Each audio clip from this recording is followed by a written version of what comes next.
Good morning, ladies and gentlemen, and welcome to the BP Marsh and Partners PLC Interim Results Investor Presentation. Throughout this recorded presentation, investors will be in listen-only mode. Questions are encouraged. They can be submitted at any time via the Q&A tab that's just situated on the right-hand corner of your screen. Please just simply type in your questions and press send. The company may not be in a position to answer every question it receives during the meeting itself. However, the company will review all questions submitted today and publish responses where it is appropriate to do so, and these will be available via your Investor Meet Company dashboard. Before we begin, I would like to submit the following poll, and I would now like to hand you over to the executive management team from BP Marsh and Partners PLC. Dan, John, good morning. Morning all. I'm pleased to welcome you to the BP Marsh interim results to the 31st July 2023 presentation. As usual, presenting on these interim results is myself, Dan Topping, the Chief Investment Officer, and John Newman, our CFO. We're very pleased with these results, and I would like to thank all the members of the BP Marsh team and the wider portfolio for their efforts in allowing us to achieve them. The key highlights being set out on slide 3, namely net asset value increasing in the period 203.5 million, an increase of 14 million or 7.3% over 6 months, or 23.7 million or 13.2% over a year. An 8.6% increase in equity portfolio in the period, or 12.3% excluding Kentro, which remained flat due to the exchange and completion on that investment. And a consolidated profit before tax in the period of 15.6 million. Delivering a total shareholder return for the period of 7.9%, which has left us with available capital of 51.5 million currently, or 4.3 million as at 31st July 2023. We've declared a special dividend of 1 million and a further dividend of 6 million proposed, being paid in 2 million annual instalments from 2024. We're delighted with the overall performance of the group in the period, which is a continuation of our previous results as at 31st January 2023. Slide 4 shows our consistent long-term net asset value growth, which I believe speaks for itself. And slide 5 outlines our dividend strategy, which I shall discuss in further detail later in this presentation. The significant event for the group in the period was the sale of Kentro, as outlined in slides 6 and 7. The group sees its investment and disposal of Kentro as a prime example of our unique investment approach and our ability to produce bespoke investment situations which provide the opportunity for significant returns. As you will note, we initially acquired a 5% stake for 1.5 million in what was Nexus Underwriting Management, a profitable independent underwriting agency specialising in financial lines and trade credit insurance. Since then, what was Nexus and is now Kentro has leveraged BP Marsh's experience and skill set and has completed circa 20 acquisitions and grown its revenue and profitability by approximately 10 times, with adjusted EBITDA growing from circa 2 million at the time of our investment to north of 20 million at the time of our disposal. We will end our partnership with Kentro as the largest single shareholder, having provided an aggregate of 15 million in equity funding, which has returned the group 51.5 million.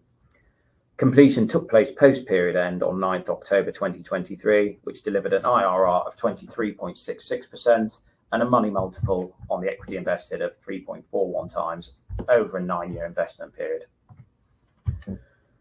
Before moving on to how we intend to utilise these proceeds, I thought it made sense to provide an overview of how Kentro has grown since the group invested in 2014, and I believe slide 7 shows this in respect of the key milestones and valuation increases. Turning to slide 8, in terms of what we intend to do with the Kentro proceeds, the group confirmed it intends to return 7 million of the proceeds to shareholders via dividends. A special dividend of 1 million has already been declared and will be paid in November, and there's further 6 million over 3 years from 2024. It's our ongoing aim to strike a balance between returning funds to shareholders and retaining funds to grow NAV, and I believe the Kentro disposal adequately displays how we intend to do that. Regarding dividends, by 2028, 18.6 million will have been distributed since 2010, equating to 53.56p per share, or 38% of our flotation price of £1.40 per share. We believe this demonstrates long-term rewards for our shareholders for their patient support of the company, whilst also providing significant firepower for new investments and to support the existing portfolio, which has delivered exceptional NAV growth. In terms of new business, turning to slide 9, the group has an exciting pipeline of new investment opportunities, which we will have the opportunity to execute on, subject to us being able to obtain satisfactory terms of investments. Whilst we expect an increase in new business proposals on the back of the disposal of Kentro, it's our intention to maintain our measured approach to new business without the need to feel obligated to deploy cash too quickly or change our modus operandi. In the period, the group undertook 2 new investments, Pantheon Specialty Limited and Verve Risk Services. Pantheon, on slide 10, was an opportunity to once again partner with Rob Dowman, an individual with over 30 years experience in the sector, having previously been joint CEO of Besso Group and Besso Limited since 2015. BP Marsh previously being a shareholder in Besso Limited, exiting in 2017. Rob and his team are recognised as leading London market casualty brokers, specialising in complex liability placements throughout the world. And given our long association with Rob Dowman, this provided BP Marsh with an excellent opportunity to partner with him once again to hopefully deliver exceptional long-term shareholder returns. Verve Risk Services, on slide 11, is an underwriting agency specialising in professional and management liability business for the insurance industries in the USA, Canada, Bermuda, the Cayman Islands and Barbados. The experienced management team of Scott Simmons and Anna Lambert had operated as a unit within another business, but BP Marsh offered them the support to undertake a management buyout and delivering management a majority shareholding in their business, which they previously didn't have. Both of these investments are examples of BP Marsh's style of investment approach, offering unique structures, attracting motivated and entrepreneurial management teams.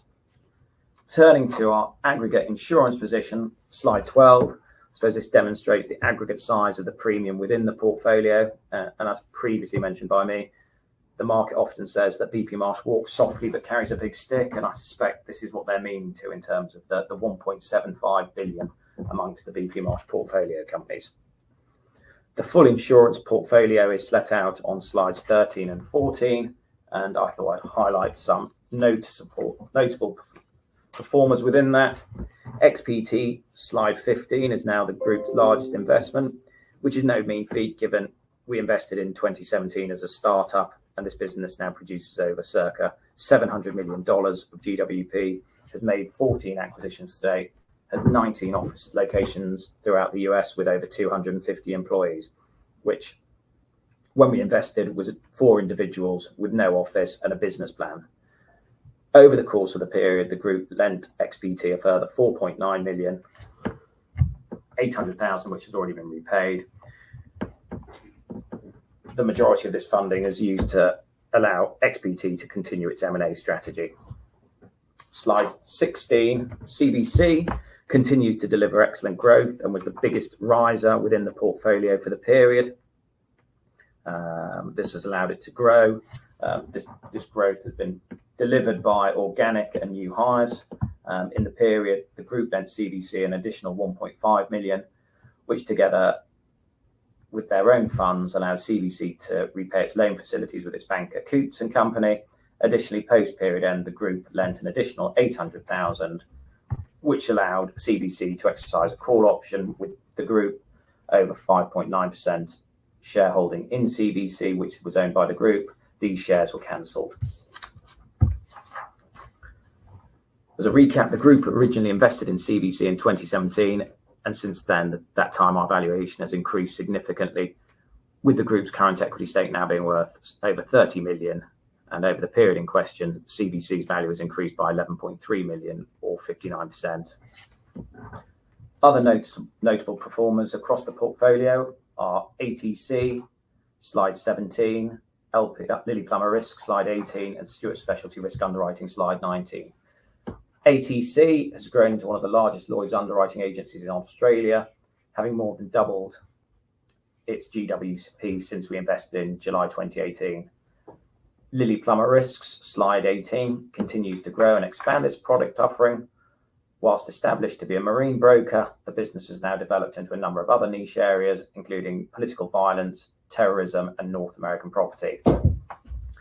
The performance of Lily Plummer Risk has allowed it to repay just over £1 million to the group during the period via redemption of preference shares and repayment of loans. The group's equity investment of £308,000 is currently valued at £8.86 million. Stewart Specialty Risk Underwriting, slide 19, has also shown impressive growth, producing circa 75 million of Canadian dollars in 2022. This will grow to above 83 million Canadian dollars in 2023, and we expect it to surpass 100 million Canadian dollars of GWP in 2024. From humble beginnings, an equity investment of £17 by BP Marsh, alongside a 400,000 or so loan, SSIU has become one of the largest owner-operated underwriting agencies in Canada, which we now value in excess of £11 million, just under £12 million. On the subject of the wider market, we've included on slide 20 our high-level overview of where pricing sits on a premium basis. Property premium growth is showing no sign of abatement, whilst casualty market rates continue to rise, although at a slower pace. The non-insurance investment currently is LEBC, which we detail on slide 21. I think we've discussed this previously and the rationale for supporting this investment. That rationale has not changed, and the management team led by Derek Miles continues to take the group forward, and we fully support Derek Miles and his team in continuing to deliver the turnaround at LEBC. In drawing my presentation to a close, as I said at the beginning, we're delighted with the results achieved thanks to our partnership with our portfolio companies.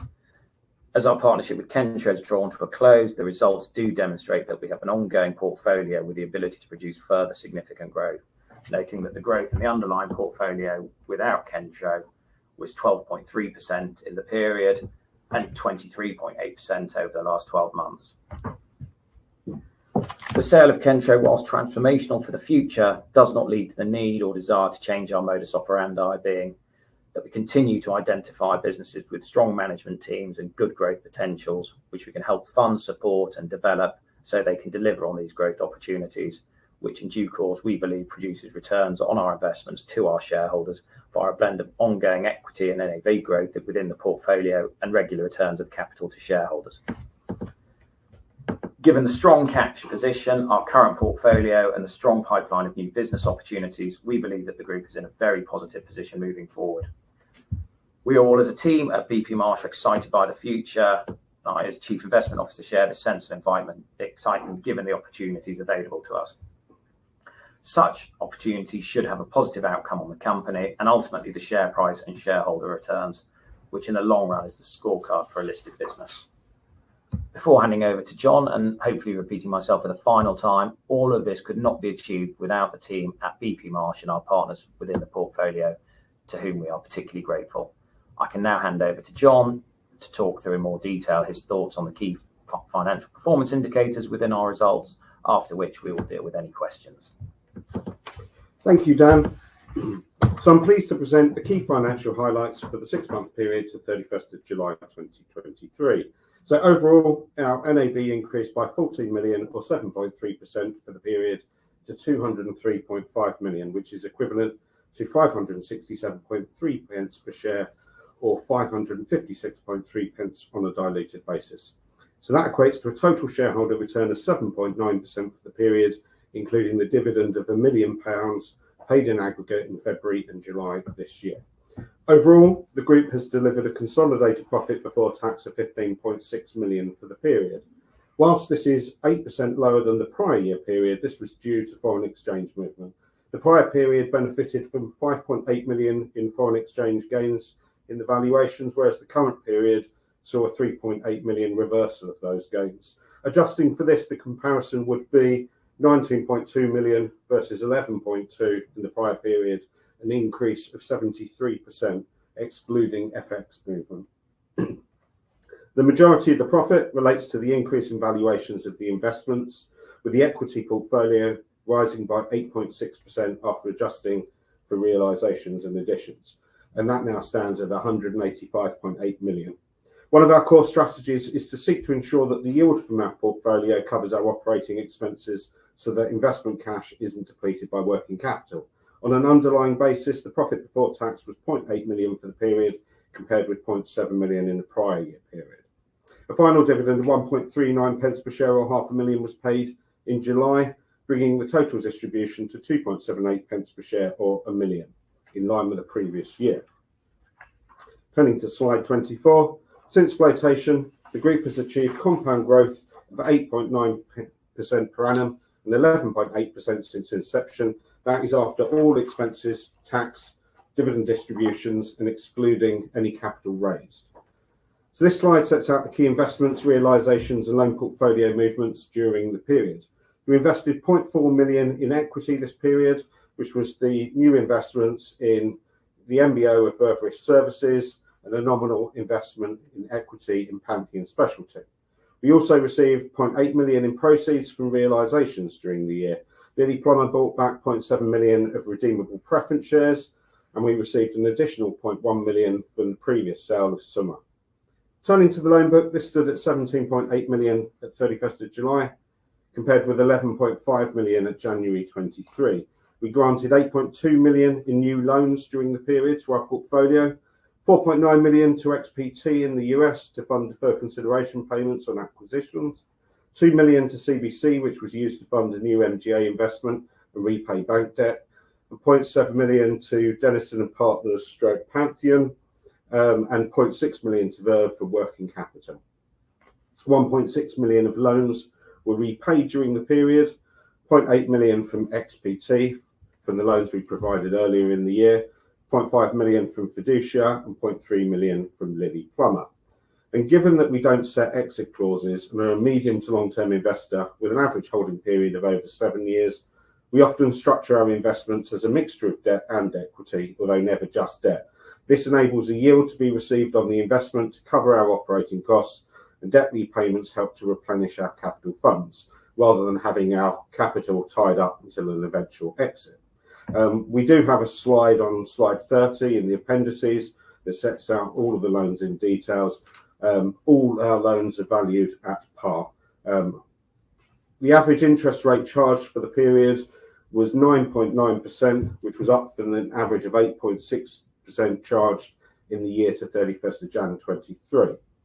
At the period end, we had 4.3 million in cash, down from 12.1 million at January 2023, due to the investments and loans are set out and following the million dividend paid and 0.7 million in share buybacks. Turning to slide 25, there have been a number of significant developments since the period end. Regarding investments, we've provided 4.6 million in new loans, 3 million lent to Pantheon for working capital as they continue to hire new staff and producers. 0.8 million, as Dan said earlier, was lent to CBC to fund the exercise of a share option, whereby we sold shares back to CBC, which were then cancelled. 500,000 was lent to Brown & Brown as part of the Kentro sale for specific legal matters outstanding to enable completion, and 0.3 million was lent to LEBC Holdings to part finance the acquisition by Aspera of LEBC Group's assets. The loan portfolio balance is now at 22.4 million, approximately 11% of our NAV.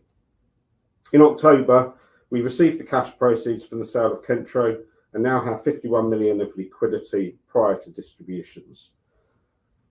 Based on the current share price, there's a significant discount to NAV. So, slide 26 to summarise why invest in BP Marsh.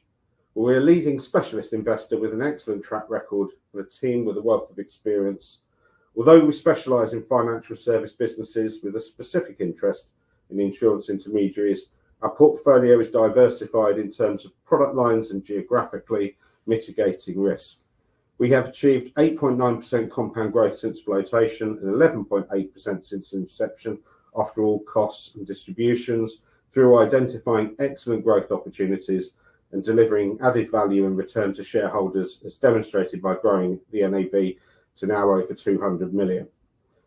We've now got 51 million in cash pre-distributions. We've demonstrated that we can successfully realise investments at or above prior valuations with strong exit performance over the last 18 months, with the sales of Walsingham and now the exceptional performance with the sale of Kentro. We have a strong pipeline of investment opportunities, both within our existing portfolio for continued growth and expansion and in new opportunities. And we consider the current discount to diluted NAV to be unwarranted. So this concludes our formal presentation. I would now like to invite any questions that you may have. Dan, John, that's great. And if I may just jump back in there, and thank you very much indeed for your presentation this morning. Ladies and gentlemen, please do continue to submit your questions just by using the Q&A tab that's situated on the right-hand corner of your screen.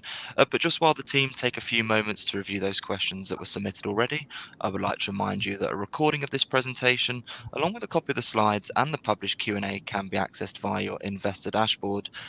John, Dan, as you can see, we have received a number of questions throughout your presentation this morning. And thank you to all of those on the call for taking the time to submit their questions. But Tim, if I may now hand back to you, sir, just to chair the Q&A session with the team, and then I'll pick up from you at the end. Thank you. Thanks, Jay. So we've had a few questions both on and off the platform regarding share buybacks. John, do you want to group this together and take those? Yeah, thanks. On the buybacks. So obviously, the board continues to consider the most appropriate and I suppose cost-effective mechanism for shareholder distributions of this size. As Dan said earlier, the aim is to strike a balance between investing for the long-term capital growth and providing shareholders with a meaningful return in the short and medium term. I suppose the key point is those discussions are ongoing. And the board will provide further information on that in due course.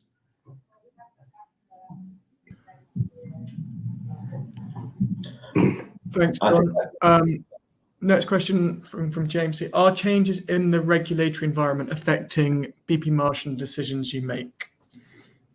Well, I think the regulatory environment is constantly changing, and it's realistically affected BP Marsh since what was the FSA and now is the FCA, alongside the PRA and its regulation of the financial services sector and the insurance sector, that we focus on. But generally speaking, no, we actually welcome regulation. We think it's good for the industry. It provides a framework to operate in, agreed systems and controls. It's neutral to us. We assume all our investee companies will operate within the regulatory framework. Thank you. Another question. How much competition do you see for new deals? Has this competition increased over the years? To be fair, we would say we were unique in our investment area in that sort of 0 to 5 million investment gap that we sit in. The mid-market private equity investors don't fish in that pond because it's too small and their cost base is probably a bit too large to deal with it. And angel investors and the angel investors, don't like going into, generally speaking, the sort of technical nature of insurance broking distribution. So from our standpoint, we don't see any competition for investments because of the way we operate with our venture capital style investments for using a private equity style model. That being said, in discussing it with John, he pointed out that actually there's more competition when our deals come to market, when management ultimately want to exit. That next tier, we're seeing a lot of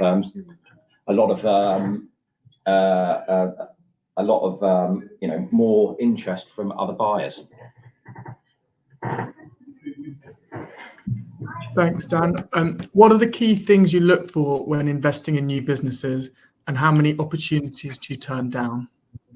Per slide 9 for the period, we saw 41 opportunities and we did 2, so 39 for the 6-month period, and that's probably by and large consistent with what we generally see.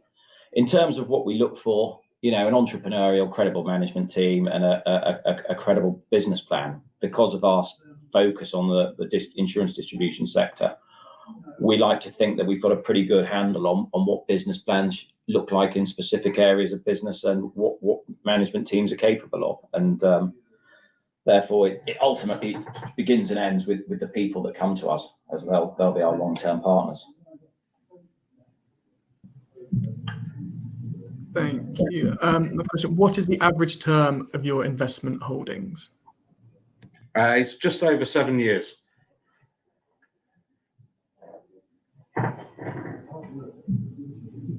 Great, thank you. How are higher interest rates affecting your business and investments? In terms of our business, directly, so we have a large loan portfolio. We're up to 22.4 million. We often have, for the majority of them, they're index linked to the UK base rate. So with a floor. So if rates drop down, the floor is usually around about 6%. Then we're protected, and as rates go up, we earn more interest income. In terms of the investment portfolio, well, higher interest rates obviously mean for those that have debt, they're paying more, but we aren't particularly exposed with our investment portfolio to large levels of leverage. The largest one was Kentro, which obviously was a very successful sale. So that's, it on a smaller scale, it impacts on cash as they're paying it out. But all of our businesses, or the vast majority, are growing at far greater rates than interest rates are increasing. So we haven't really seen an impact. Great, thank you. Another question. Could you please walk us through the process of valuing your investments and calculating your NAV? Are there any independent third parties involved? So we have a valuations committee. We do a formal valuations process twice a year for the interims and final results. It's obviously a rather rigorous process involving lots of information that we get up from all of our investee companies, review. There are a number of people on the valuations committee who all go and look at things independently, including one of our non-execs, who is a chartered accountant with a long background in being a chartered accountant of the insurance intermediary. And we then have those committees. We look at a number of different metrics, including sort of recent fundraisings. We look at what's happening in the market. We apply a discount based upon the fact that ours are private and not publicly listed. And we look at multiples in the market and where the long-term trend. We tend not to focus on very short-term increases in multiples because, as we say, we've got a over 7-year average holding period.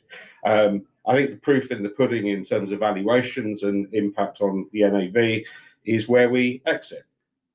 We have a long-term strong track record of exiting at or above our investment valuation, and sort of we can go back all the way through our investments. I think I can only recall one where we've made a change, and that was a significant one just as the global financial crisis hit, where we downgraded it just before to do with the sale.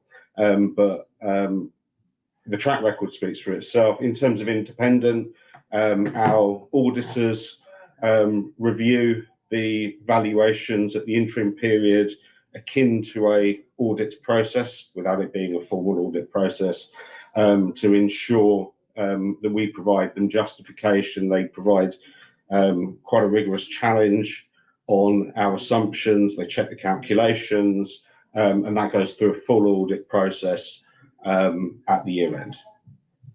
Hopefully that answers that.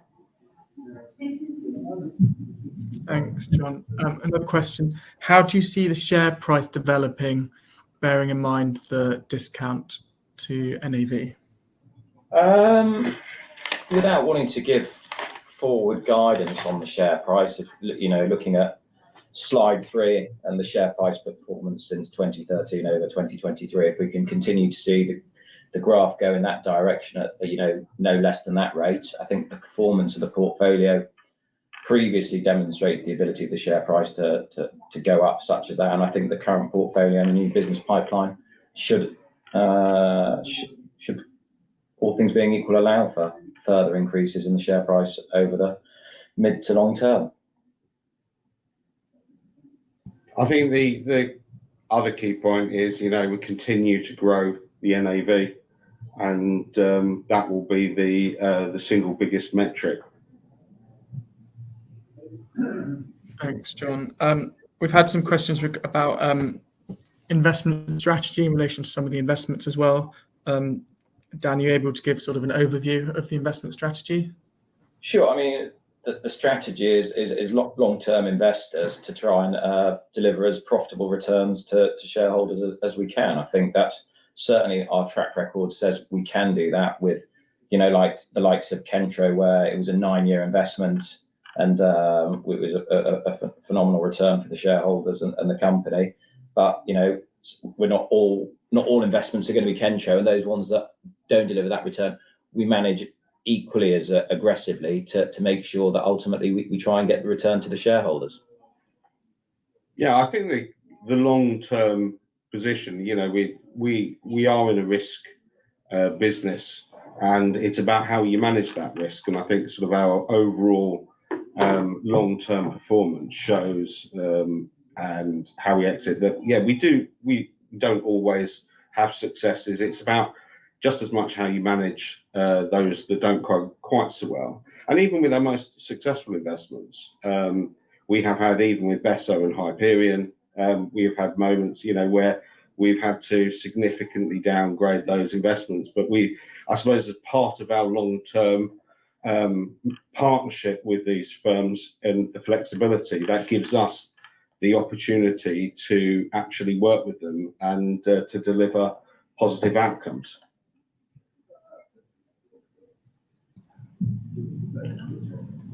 Thank you, Dan. Thank you, John. And that's the Q&A we have. Jake? Perfect. Tim, John, Dan, thank you very much indeed for being so generous of your time there and addressing all of those questions that came in from investors this morning. And of course, as usual, if there are any further questions that do come through, we'll make these available to you immediately after the presentation has ended, just for you to review, to then add any additional responses, of course, where it's appropriate to do so. And we'll publish all those responses out on the platform. But Dan, John, perhaps before really just looking to redirect those on the call to provide you their feedback, which I know is particularly important to yourselves and the company, if I could please just ask one of you for a few closing comments just to wrap up with, that'd be great. Okay, thanks very much. I think we again echo your thanks to all the listeners on this presentation. We thought it was an exceptional set of results again. The whole team at BP Marsh is to be thanked, and our investment company portfolio partners, thank them for their efforts in delivering the results that underpin our NAV. That's great. Dan, John, thank you once again for updating investors this morning. Could I please ask investors not to close this session, as you'll now be automatically redirected for the opportunity to provide your feedback in order that the management team can better understand your views and expectations. This will only take a few moments to complete, but I'm sure will be greatly valued by the company. On behalf of the management team of BP Marsh and Partners PLC, we would like to thank you for attending today's presentation. That now concludes today's session, so good afternoon to you all.